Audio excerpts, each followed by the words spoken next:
Hola amigos, ¿cómo les va? Les saluda nuevamente Mario Sánchez. Un nuevo día, una nueva entrevista. Vamos a estar hablando con el profe Saúl Maldonado, que se encuentra actualmente en Panamá, dirigiendo al Tauro Fútbol Club, uno de los equipos más importantes del fútbol panameño. Vamos a esperar que se conecte el profe para hablar con él.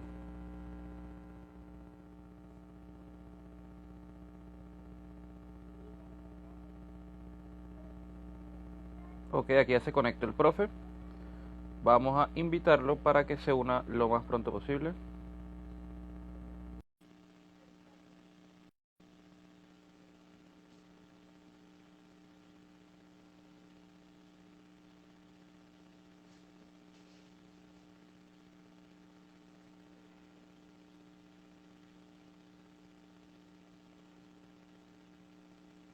Ok, ya se debe estar por conectar el profe. Ya envié la solicitud.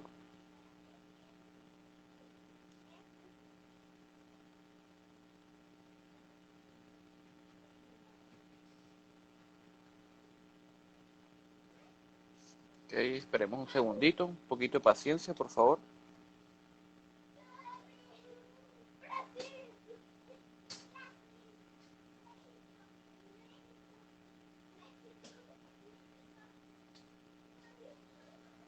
Ya le envié la solicitud al profe, pero parece que todavía no me la ha aceptado.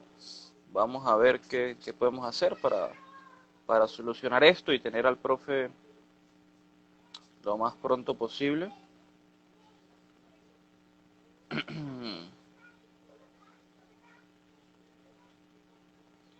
Ok, parece que el profesor se salió.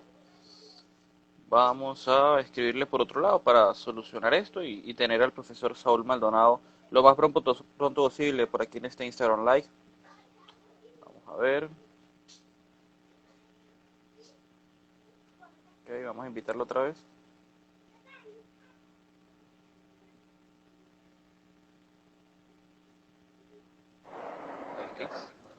Hola, profe, ¿cómo le va?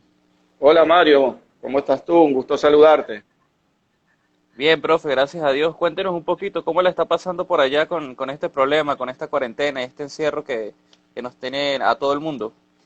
Bueno, acatando el quédate en casa. Claro, Obviamente que no es sencillo, no es fácil.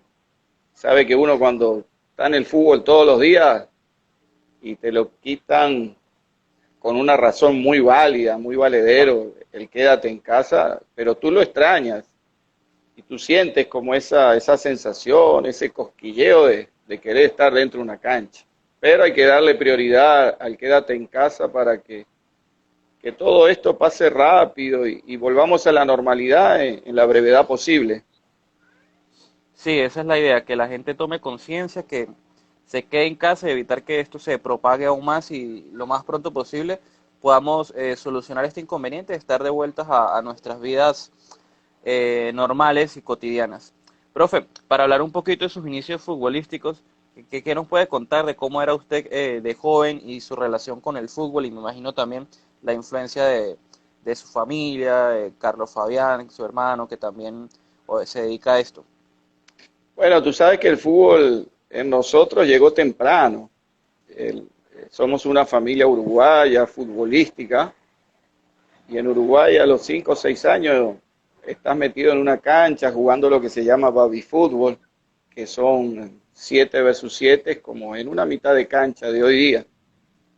Y ahí juegas hasta los 13 años, ya después saltas a un fútbol de cancha completa, 11 versus 11, y vas pasando por las distintas categorías hasta que llegas al profesional.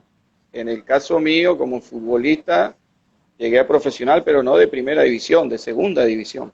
Entonces, recuerdo muy claramente en el año 83, el San Cristóbal del Catarroque, que en paz descanse el viejo, estaba Carlito, mi hermano, Feble, la Zorra Brito, Faciana, Chesio, un uruguayo. Fueron a Uruguay a jugar justamente con Peñarol y Nacional, que son los dos equipos más populares del país. Me vieron jugar y claro, me asomaron la posibilidad de que por qué no iba a jugar a Venezuela y tomé la decisión y me fui a Venezuela. Ese año 83 jugué con el Deportivo Portugués, un equipo de la colonia portuguesa, pero que estaba en una especie de crisis económica, institucional, el equipo estaba golpeado y desaparece y después da paso al Marítimo de Venezuela, que es otro grupo de portugueses afines con la isla de Funchal, con Marítimo de Funchal, y le pone el Marítimo de Venezuela. Era gente muy seria, muy trabajadora, muy responsable, y empezamos esta aventura de Marítimo de Venezuela en segunda división en el año 84-85. Rafa Santana era el entrenador, un entrenador ganador de toda su vida, y prácticamente el equipo era la base del Deportivo Portugués. Entonces éramos un equipo de primera división jugando en segunda, pero habían jugadores con todo un nivel de primera división. Jugamos 28 partidos y terminamos de manera invicta. Lo recuerdo porque solamente empatamos 2 partidos, 3 partidos, y después ganamos 25, 26 partidos. Éramos un equipo bien conformado. Una defensa como los equipos que arma Rafa, sólida, firme, que da mucha confianza, mucha seguridad, con volantes de recorrido, de marca, de juego, pero también teníamos delanteros y jugadores ofensivos importantes. Recuerdo que el goleador de ese torneo fue el Lobo Benítez, que en paz descanse, y el Lobo tenía una condición muy importante que tienen que tener los goleadores, que es ese olfato, el saber ubicarse en el área, en el momento justo, llegar al remate final en el momento preciso, y el Lobo tenía mucha experiencia en eso. Y Cherry Gamboa, que era el que hacía la jugada previa. Yo no sé si hay video de Cherry, pero yo pude compartir cancha con Cherry Gamboa, y para mí ha sido uno de los mejores que yo he visto, en los duelos 1 versus 1, en los espacios reducidos. Él se sacaba 2 o 3 rivales con suma facilidad, y después tenía un pase gol de mucha precisión. Entonces Lobo capitalizaba esa situación y fue el goleador. Y Marítimo sube a primera de manera merecida, y llamaba la atención porque llevaba mucha gente al estadio. Recuerdo que jugábamos en el Brígido Iriarte y la tribuna principal se llenaba. Y si el partido era muy importante, se llenaba también la tribuna de enfrente. Entonces Marítimo era trabajo, actitud, ganas, pero no solamente de los jugadores, el cuerpo técnico, sino también de la parte de la directiva. Recuerdo que la directiva, todos trabajaban, desde el presidente hasta el que menos cargo tenía, todos trabajaban. Tú lo veías en la semana, lo veías en los partidos. Hay un recuerdo de Aurelio Figueira, que era un trabajador, un directivo, uno de los mejores que yo he visto en el fútbol, con Mario Pereira, con Rufino Gómez, que durante el partido los portugueses tienen una costumbre de comer pinchos, que es como una carne a la parrilla. Y Aurelio, siendo el vicepresidente, era el que se encargaba de hacer los pinchos y la carne a la parrilla, otro vendía la cerveza, y estamos hablando de que eran los directivos principales. Entonces te dan un ejemplo de humildad, de lucha, de sacrificio, y esos fueron los cimientos de Marítimo. Ya una vez en primera división, el equipo sí se fortaleció con otros jugadores que venían de primera división, hicimos una buena campaña, y ya el segundo año en primera división, que fue el año 86-87, éramos campeones, porque Marítimo era una organización, no había un directivo que ponía dinero, había muchos directivos que ponían trabajo, tiempo, actitud, y el equipo, creo que en ese torneo de 84-85 en segunda, se cimentaron las bases para lo que fue el Marítimo después campeón. Yo gané 3 títulos en primera división, incluyendo el de segunda fueron 4 títulos, porque siempre lo incluyo, porque es segunda división, claro, pero es un título, es una estrella. Y en el año 89-90 gané el último título con Marítimo. Recuerdo que fue muy particular, y disculpa que me extienda, pero... No se preocupe, profe. Sabe que los entrenadores de fútbol morimos por hablar. En el año 89, recuerdo que fue una final en cancha neutral de Acarigua, el estadio de Portuguesa, entre Táchira y Caracas. Táchira y Marítimo. Y con mi hermano, que jugaba en Táchira, trajimos a mi papá para que viera la final. Mi papá se mantenía en Uruguay. Claro. Y habíamos acordado con mi hermano de que el que ganara la final iba a dar la vuelta con mi papá. Ganó Marítimo 2-0 y mi papá dio la vuelta conmigo, que inclusive recuerdo que se cayó en el recorrido y con la misma se paró y siguió conmigo abrazado. Y entonces recuerdo de Marítimo, las 4 estrellas, pero la primera, por ser la primera, la que cimentó las bases, y la cuarta porque mi papá dio la vuelta olímpica conmigo en Acarigua. Ya después en Caracas, mucha gente no entendía por qué yo me iba de un equipo grande, campeón como Marítimo, a un equipo que estaba empezando. Claro, era un Caracas Entonces, nuevo. era nuevo y estaba saliendo a la palestra bajo el dominio de Guillermo Valentiner. Y el entrenador era Manuel Plasencia. Entonces me reúno con Plasencia, él me habla de sus ideas, de su proyecto, y yo dejé un equipo campeón para venir a ser otro equipo campeón. Entonces era muy fácil quedarse en Marítimo y volver a ser campeón, porque ya el trabajo estaba hecho. Lo difícil era saltar a un equipo nuevo que estaba empezando y hacerlo campeón. Entonces yo vi eso como un reto, y tú sabes que el fútbol te lleva, y los retos a mí siempre me entusiasmaron, siempre me ilusionaron, y lo acepté. Recuerdo que el primer año no estuvimos bien porque teníamos mucha juventud y poca experiencia. La experiencia la tenía Bernardo Añor y mi persona. Después era un equipo muy joven, claro, jóvenes con mucho potencial. Te estoy hablando de Gaby Miranda, te estoy hablando de Gerson Díaz, de Paulín Páez Pumar, de Seferino Bencomo, de Johnny Barreto, pero faltaba experiencia, entonces ese año quedamos de quinto. Y yo recuerdo que en el último partido, acostumbrado a quedar campeón, en el aeropuerto tuve una conversación con Manuel Plasencia y yo le dije: Manuel, yo vine aquí a ser campeón y con este equipo no vamos a ser campeón. Aquí tenemos mucha juventud, pero necesitamos más experiencia. Y Manuel es un técnico humilde, escuchó. Yo hice unas recomendaciones porque yo había sido compañero de ellos. Recomendé a César Baena, a Nelson Carrero, a Robin Cavallo, a Edenco Morovic, y hay un quinto que no me recuerdo ahora, pero era un delantero, y todos habían sido campeones. Entonces cuando llegan esos jugadores de experiencia, de nivel, que han sido campeones, el equipo se fortalece, no solo en lo futbolístico, sino también en lo que es la experiencia, y jugadores ganadores que han sabido lo que es ser campeón y lo que se necesita para ser campeón. Y en el año, al año siguiente quedamos campeones, que es la primera estrella que tiene el Caracas, en el año Creo que en 91, el 92. 92, más o menos. Sí, en el 92. 91, 92. Esa fue la primera estrella del Caracas, que también es simbólica porque es la primera. Claro. Caracas ya va por 12, Chita San Vicente ahorita acaba de ganar la 12 después de tener, ojo, 10 años sin quedar campeón. Eso no es un dato menor para el Caracas. Y Chita pudo ganar la 12. Pero nosotros tuvimos esa alegría de haber participado en la primera, después gané 3 estrellas más, gané otra en el cuerpo técnico. Cuando digo gané es que ganamos, porque el fútbol no Claro. gana uno solo, ganamos en equipo, ganamos todo y perdemos todo. Y me fui con 4 estrellas, ya con 37 años del Caracas, y 4 estrellas con Marítimo. Entonces puedo decir que en 15 años gané 8 títulos, y eso te hace, te ayuda, te enseña a que tú donde vayas siempre quieras ganar.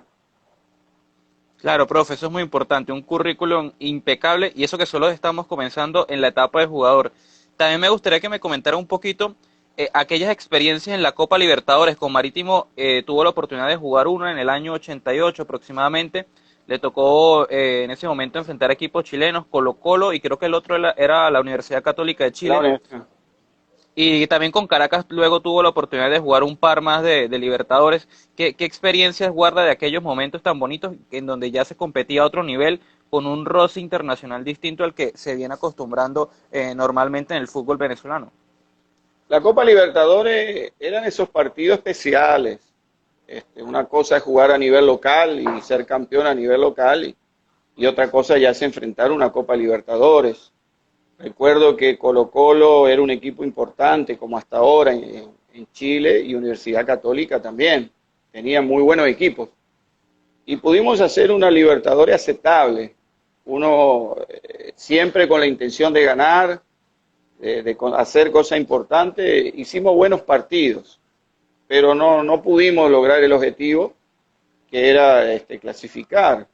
Marítimo era un equipo ganador. Si tú ves el equipo de Marítimo, hombre por hombre en los campeonatos que ganó, era equipos ganadores. Recuerdo el último, estaba Franco Risi, Mon López, Nelson Carrero, Noel San Vicente, Pedro Acosta, Denko Moroví, el zurdo Roja, que en paz descanse, Daniel Nicola. Teníamos buenos importados. Y ahora queríamos mostrarnos, era a nivel internacional.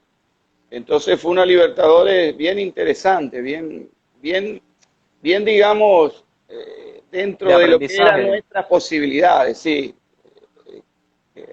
Los partidos fueron cerrados, fueron chiquitos, los resultados fueron, inclusive en Caracas empatamos, perdimos por un gol con ambos equipos en Chile, en el Estadio Santiago de Chile, que venían saliendo de la dictadura, el pueblo chileno, y entonces tenía ese ambiente especial de que era la primera Libertadores.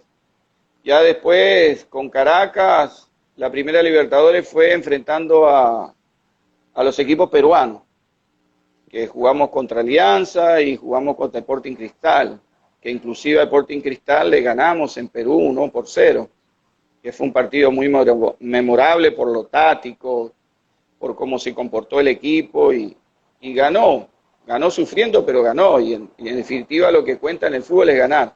Entonces sí, la Libertadores tiene eso, tiene esos partidos, esos sabores que son especiales.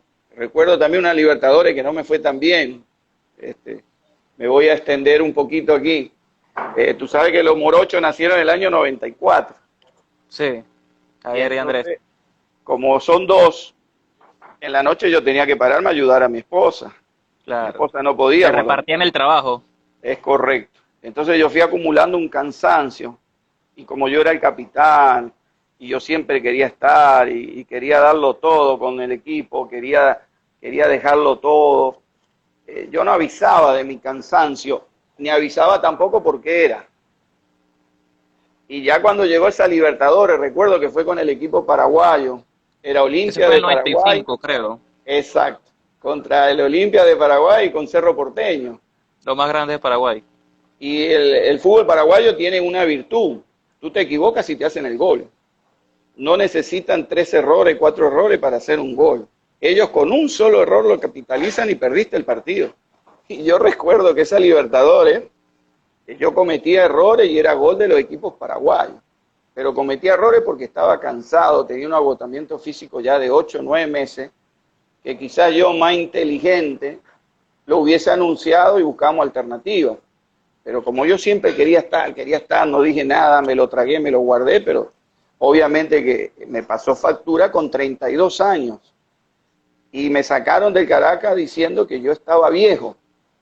Con 32 años yo no estaba viejo, yo lo que estaba era mal dormido, con un cansancio acumulado de 8 meses, y obviamente me equivoqué en Copa Libertadores, con un fútbol, con unos equipos que tú no te puedes equivocar, y lo pagué caro. Cuando terminó el contrato en mayo, yo salí del Caracas porque supuestamente estaba viejo. Entonces me fui a Estudiantes de Mérida con Pedro Feble, un amigo de toda la vida también, que para descanse. Y con Estudiantes de Mérida nos fue muy bien. Y la anécdota, la moraleja, que me fui en agosto y en enero estaba regresando al Caracas y jugué hasta los 37 años. Yo me retiro en el año 98 con 37 años. Entonces no era que estaba viejo, era que estaba mal dormido. Profe, ¿y en qué momento decidió convertirse en director técnico? Ya en su etapa como jugador, ¿se imaginaba que después de retirarse y de colgar las botas, se iba a dedicar a eso, a ser director técnico y a formar nuevos talentos? Sí, sí lo sabía, Mario. Yo hice mi primer curso en Venezuela con 25 años. Yo llegué a Venezuela a los 23 años.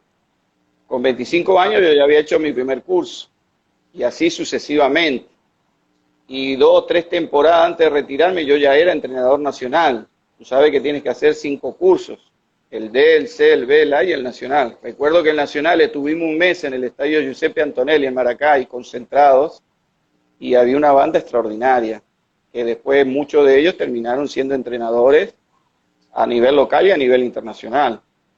Estaba Richard Páez, estaba César Faría, estaba la camada mía, que la camada mía era César Baena, René Torres, Idelmaro Fernández, Memín Sánchez, y lo pasamos muy bien ese mes. Después ya yo me retiro tenía un acuerdo con Caracas de ir al cuerpo técnico, de un partido de despedida, y bueno, por distintos factores eso no se dio, entonces me tocó salir, estuve 2 años en el Colegio San Ignacio de Loyola, yo dirigía las categorías grandes, BA y juvenil, y Polín Páez Pumar dirigía la pequeña, Pre-B, Pre-A y Infantil C, y se trabajaba muy bien en el Loyola. Después paso al Caracas a trabajar de asistente con Carlos Moreno. Elvia Mijares era la gerente y me llevó, sabiendo mi historia en el Caracas y todo eso, me regresa al Caracas y pudimos ser campeones. Después, por distintos motivos, Moreno sale y yo siempre traté de manejarme con códigos y en los códigos, si salía el entrenador, tenía que salir el asistente. Recuerdo que Elvia me dijo, quédate que tú vas a ser mi próximo entrenador en el Caracas, pero yo sentía que tenía que irme y quizás ese fue uno de los peores errores o de los mayores errores que yo cometí, porque si bien me pude haber marcado la pauta en cuanto al código, de que si Moreno se va yo me voy, pude haber hecho otra función porque me estaban ofreciendo la coordinación de las categorías menores. Y tomé una mala decisión y bueno, me costó mucho tratar de enmendar esa mala decisión.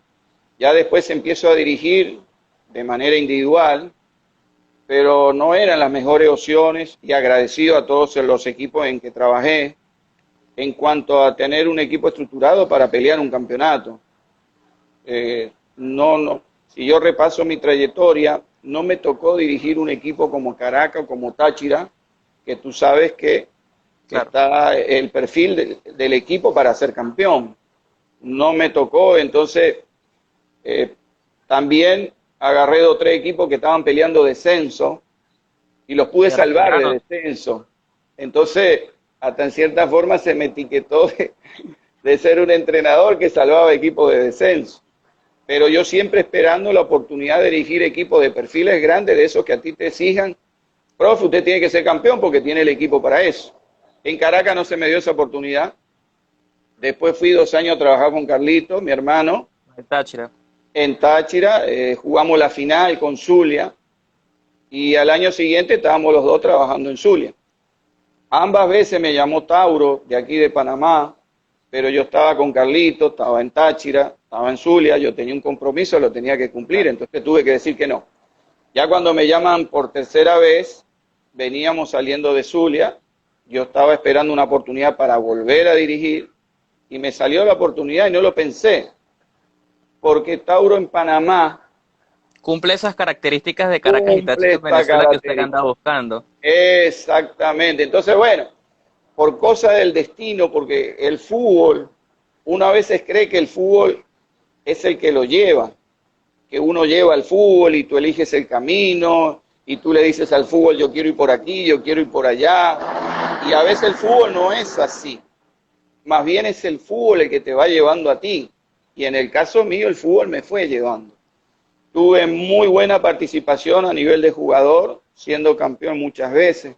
Yo siempre he guardado perfil bajo, pero una vez sacaron un libro de estadística y yo era uno de los jugadores que más títulos tenía.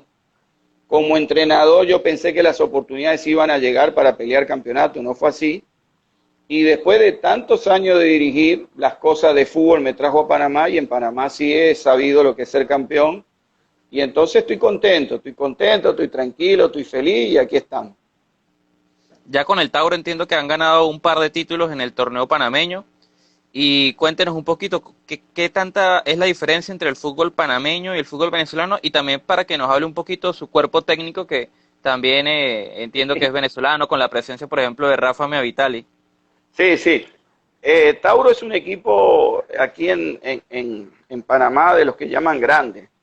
Tauro tiene que pelear campeonato y si tú no peleas campeonato, la gestión puede ser buena, pero los resultados marcan que no.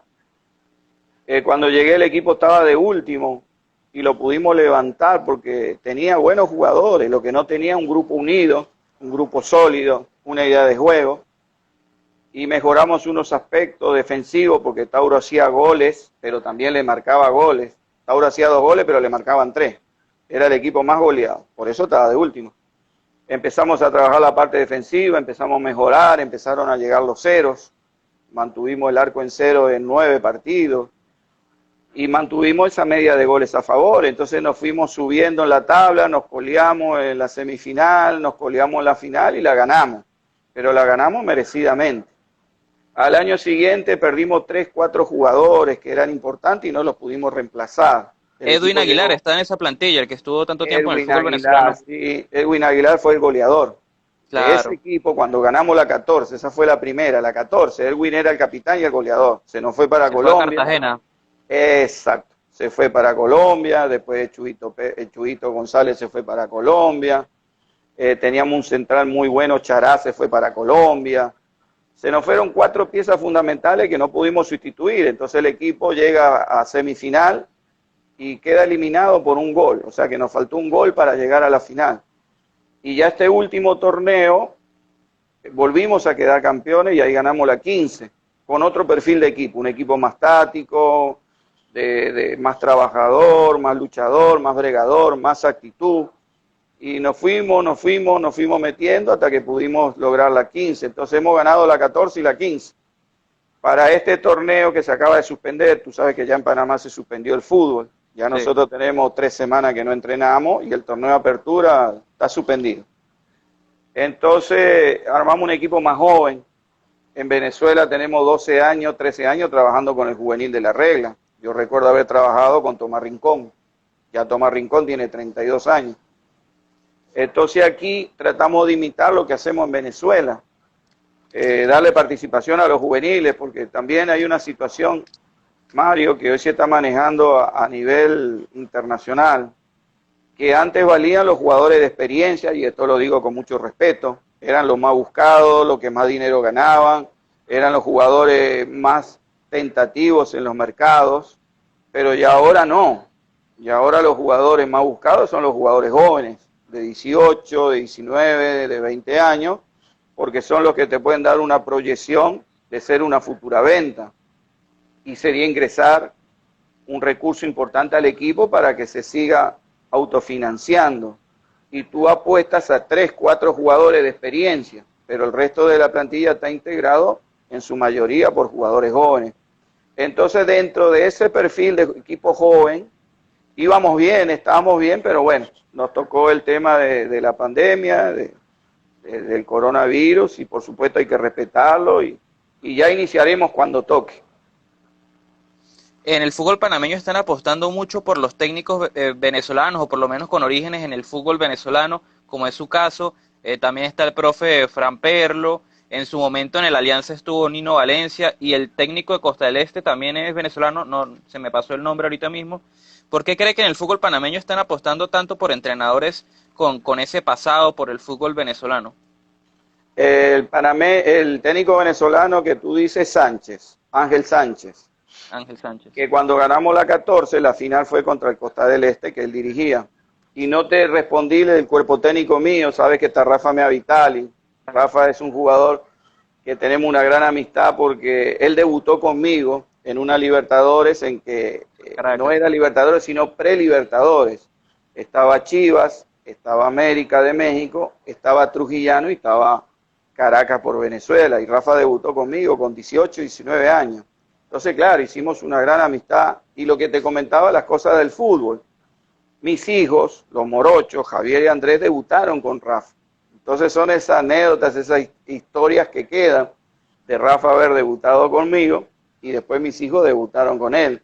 Cuando llegué a Panamá yo sabía que él estaba aquí, lo llamé inmediatamente y se incorporó y hemos hecho un buen cuerpo técnico. También está Ricardo Mamarela, entrenador de porteros, él se formó en el Caracas, también me lo conseguí aquí. Y ahora tenemos a un preparador físico venezolano, a Bendaño, Gustavo Bendaño, que es de Yaracuy. Cuando yo me fui de Yaracuyano, él estaba como empezando a trabajar con el equipo.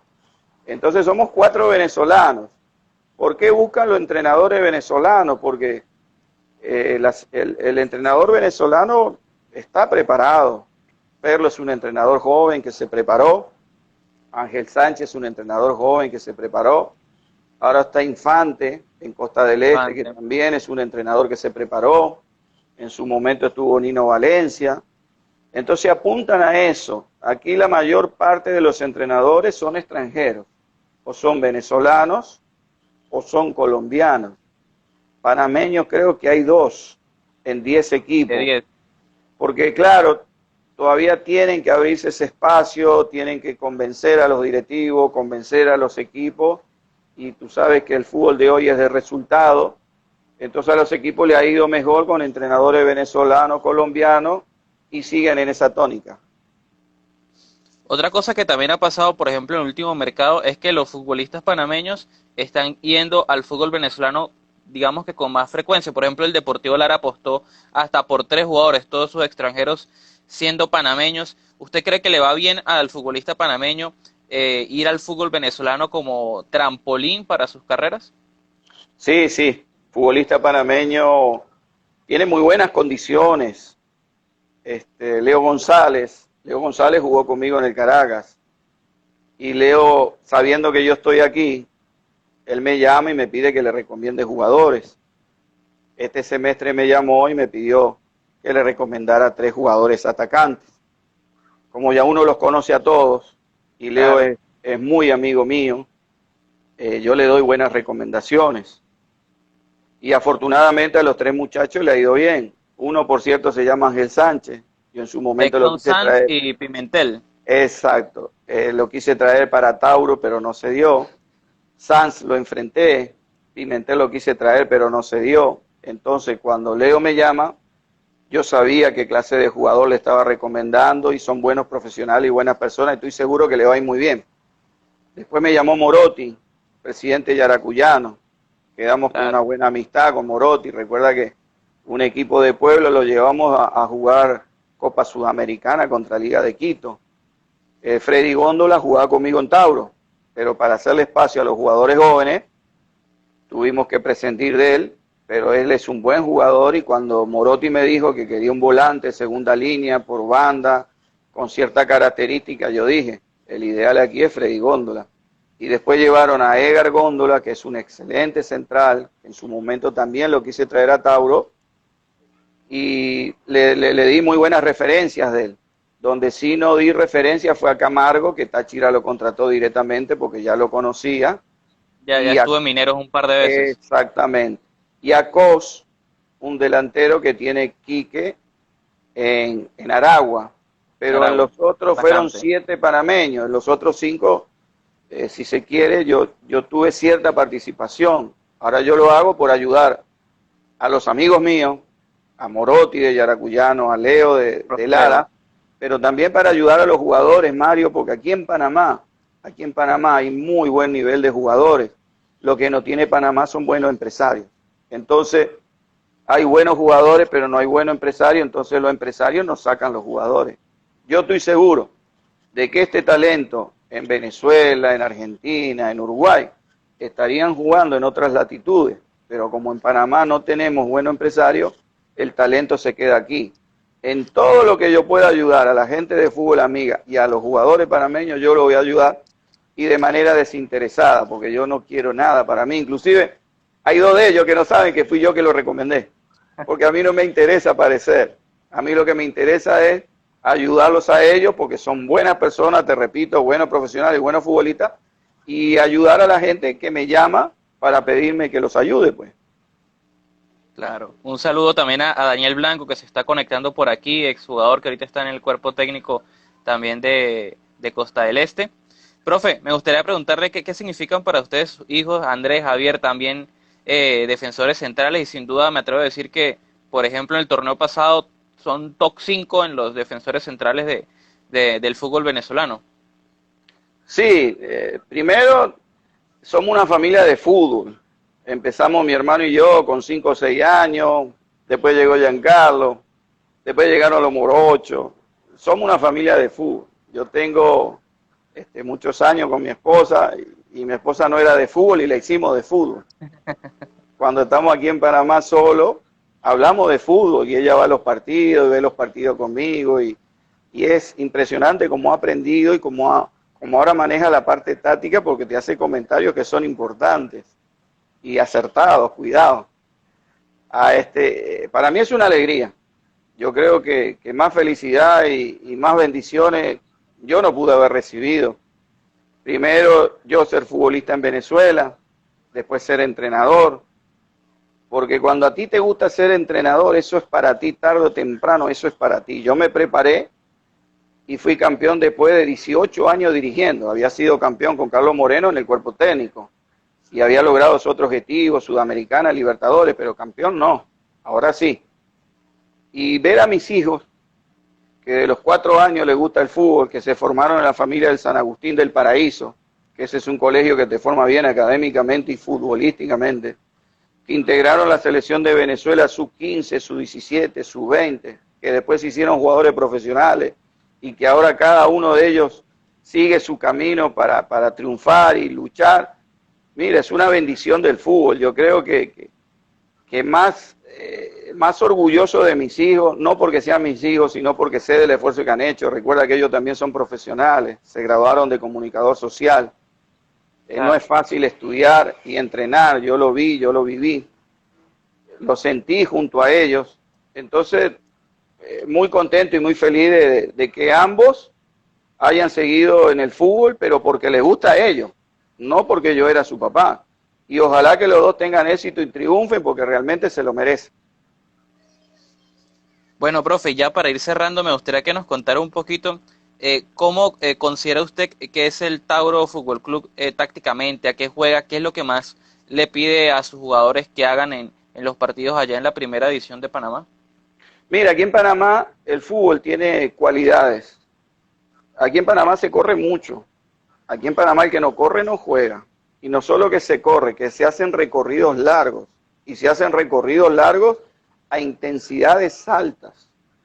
Aquí en Panamá el jugador está dotado de una condición física extraordinaria. Aquí se corre más y a más intensidad que en Venezuela. Esa es una virtud que tienen en Panamá. Después que son jugadores técnicos. Aquí casi todos, por no decirte todos, tratan de jugar bien con la pelota. Y de manera individual cada jugador tiene sus dotes técnicos. No importa la posición, sea central, sea lateral, sea volante primera línea y obvio de segunda línea y atacante. Pero todos juegan bien con la pelota porque en Panamá hay mucha cancha de grama sintética.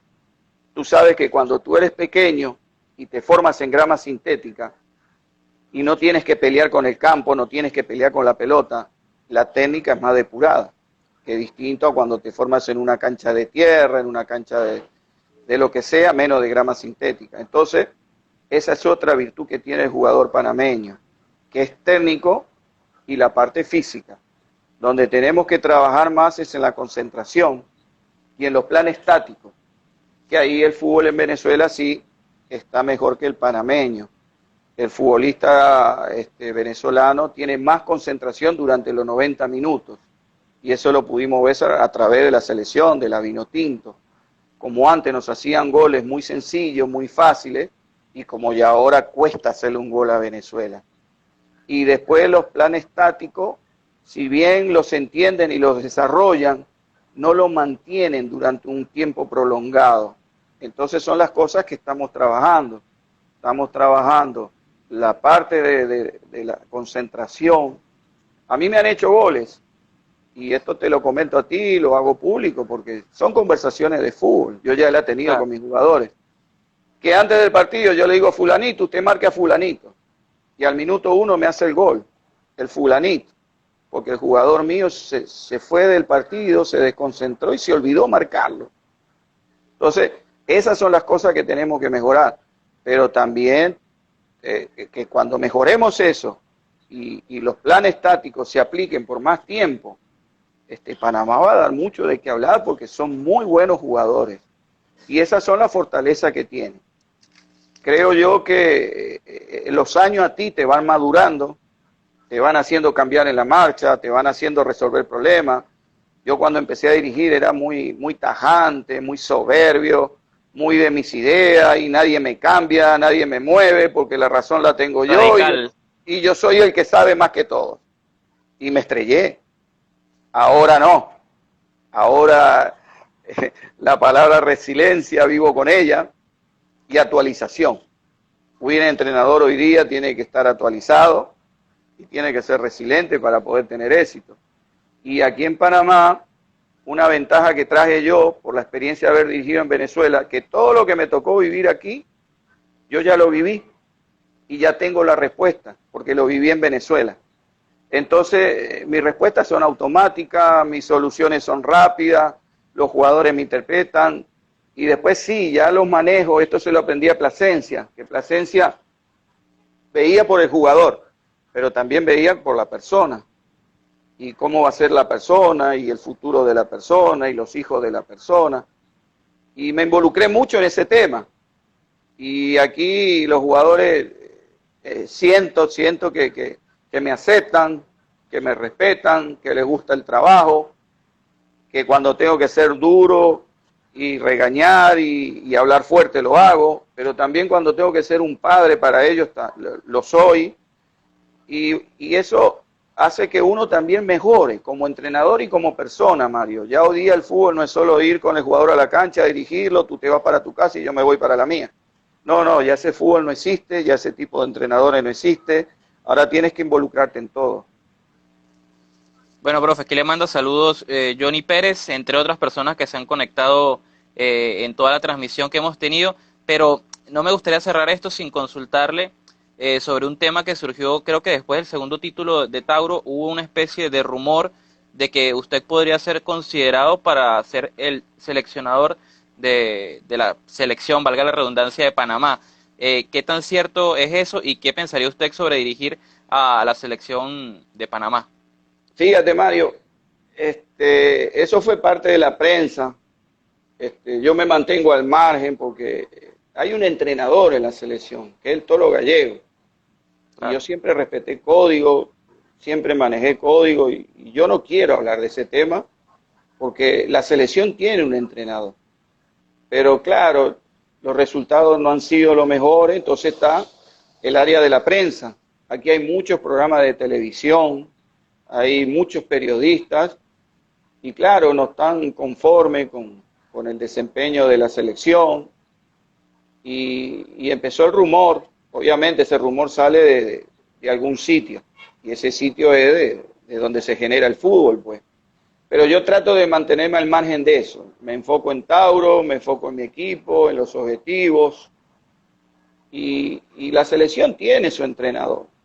Yo no me siento, porque un día fui a un programa y al final del programa el periodista dice, bueno, usted va a ser mi candidato para la selección cuando se vaya el Tolo. Y entonces yo me sentí un poquito incómodo, claro, es él el conductor del programa, yo no puedo ir a decirle a él cómo él tiene que manejar su programa, ni él decirme a mí cómo yo tengo que manejar mi equipo. Pero yo sí me sentí un poquito así como incómodo y todo lo entrenaba después de mí, porque no tenemos mucha cancha, ese es un problema que tiene Panamá. Los equipos profesionales no tienen patrimonio como en Venezuela, no hay muchas canchas, entonces yo entrenaba a las 6 de la mañana hasta las 8 y después venía la selección. Entonces hablando con Tolo y con Gustavo, su asistente, yo le decía, fui al programa, pero al final yo me sentí un poquito incómodo porque tocó ese tema. Y Tolo me dijo, no, profe, tranquilo, yo sé cómo es usted, no se preocupe. Entonces yo no es que evado el tema, sino que trato de mantener como una postura, porque la selección tiene un entrenador. Si yo fuese el entrenador de la selección de Panamá, a mí no me gustaría que un entrenador esté diciendo, yo quiero ser el entrenador de la selección de Panamá porque a este señor no le ha ido bien. Entonces no hago lo que no me gusta que me hagan a mí, Mario. Ahora que si me gustaría, ¿a qué entrenador no le gustaría dirigir una selección, Mario? A cualquiera. Pero mantengo la distancia porque soy entrenador, porque la selección tiene un entrenador, pero sí, hubo un momento muy crítico para el cuerpo técnico que llegó y había una unanimidad, era unánime el nombre mío en un supuesto, pues. Después Claro. vino el tema del COVID y hasta ahí llegó. Pero nosotros estamos enfocados en lo que vinimos, Mario, pero es lógico que a cualquier entrenador le gustaría dirigir una selección. Bueno, profe, de verdad que muy agradecido por su tiempo, por su charla, por sus anécdotas. De verdad que le deseo el mayor de los éxitos en todo lo que se proponga allá en Panamá o donde sea. Muy agradecido por su participación. No, gracias a ti, Mario. Como te dije al principio, a los entrenadores nos gusta hablar de fútbol. En este tema de la pandemia y el quédate en Claro. casa, a mí me encanta hablar de fútbol. Así que lo disfruté mucho. Espero que la gente que estuvo en sintonía lo haya disfrutado. Y a quedarse en casa, porque cuanto más nos quedemos en casa, más rápido se va a resolver esta situación y más rápido vamos a volver a la normalidad. Así que agradecido yo por tu invitación y será hasta la próxima. Un abrazo, profe, que esté bien. Cuídese. Saludos.